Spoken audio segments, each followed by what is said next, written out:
ভাই নামটা কি? বিপ্লব হোসেন ভাই আমাদের আজকের এই নার্সারিতে করেছেন। উনি দেখুন কত সুন্দরভাবে ফুলের চারাগুলো উৎপাদন করছেন। ফুল কে না ভালোবাসে, ফুল সকলেই ভালোবাসে এবং ফুলকেও ভালোবাসে। কত সুন্দর ফুল দেখতে পারতেছেন। আমাদের বিপ্লব ভাই নিখুঁত হাতে পরিচর্যা করে এই যে সাদা একটি গোলাপ উৎপাদন করেছেন। অসম্ভব সুন্দর আরেকটি গোলাপ আপনাদের মাঝে উপস্থাপন করি।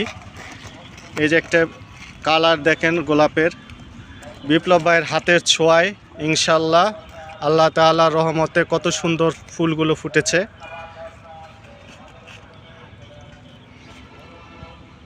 একটি গাঁদা ফুল, আরও বিভিন্ন শীতকালীন ফুল যেগুলো বাজারে পাওয়া যায় সেগুলো বিপ্লব ভাই উৎপাদন করছেন। তার ভিতরে বিপ্লব ভাইয়ের হাতের ছোঁয়ায় দেখুন বন্ধুরা কত সুন্দর একটি গোলাপ ফুটেছে। আল্লাহ রহমতের সৃষ্টি।